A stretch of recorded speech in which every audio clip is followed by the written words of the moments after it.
All right, welcome everyone. Ready for another deep dive. Yep, let's do it. Today, we're tackling something a bit close to home. I mean, literally for me. Oh, I know where this is going. You got it, English rugby. Yeah. It's, well, let's just say it hasn't exactly been a fairy tale season so far. Understatement of the year, maybe. 5 losses in a row. Exactly. And, a few were nail-biters against the big boys, South Africa, New Zealand, Australia, but it's still 5 losses. So we're digging into this article.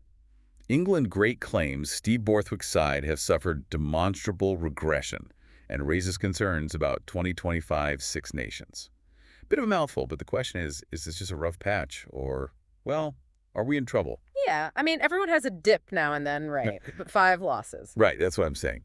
So let's get into it. The article really leans on the opinion of Brian Moore, former England player, commentator, you know the one? Oh, yeah, definitely. Voice like gravel, but knows his rugby. He doesn't mince words either, calls it a demonstrable regression. Yeah. Anyone can say a team's playing bad, but demonstrable. That implies he's got the receipts, stats, film, something concrete. A lot of the focus is on defense. England's defense used to be a wall, but since Felix Jones left as defense coach, it's like the wall's got some, well, pretty big holes. Look, a good defense coach is like an architect. They see how all the pieces fit, how to cover weaknesses, exploit the other team's gaps. Jones had England working like a well-oiled machine. Every player knew their role. But now... Now, it's like they're trying to build that machine from scratch again, and some of the parts are missing. Okay, but here's the thing.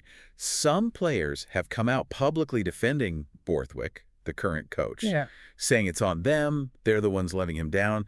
Is that just players being loyal, or is there something to that? Bit of both, I reckon. Players are fiercely loyal. They don't want to throw their coach under the bus. But at the end of the day, the coach sets the tone, picks the team, designs the tactics. It's a two-way street for sure, but the coach is ultimately responsible. And the article's pretty blunt. It says wins are what matter. End of story. But is it really that simple? I mean, yes and no. Winning is the goal, right? Nobody argues with that. But you can fluke a win here and there. It doesn't mean you're actually good. It's like scoring a try is great, but you got to have the scrums, the lineouts, the whole foundation, or it's not sustainable. So are we saying wins aren't everything? More like wins are the result of everything else working. If a team is showing improvement, even if they're not winning yet, that's a positive sign. Skills getting sharper, more cohesion, individual players stepping up, those are the building blocks. Which leads us to, the 2025 Six Nations. This article makes it pretty clear if England doesn't figure things out, they're walking into a massacre. The Six Nations is brutal. Best of the best, every match is a pressure cooker. If this regression is for real, they need to turn it around, and fast. So we've got this puzzle right. Coaching change, maybe the players, maybe something deeper. What would you say, based on your experience, what are the real signs of progress besides just winning? Well, for me, it's about seeing a plan, a clear game plan, and the team executing it. Is the defense organized?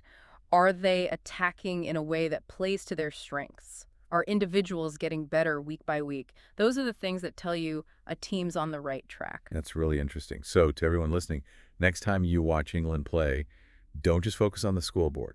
Look deeper. Are they improving in those key areas? It might be the difference between a blip and a disaster. Couldn't have said it better myself. This deep dive has definitely given us a lot to chew on. It has. Thanks for joining us. Cheers.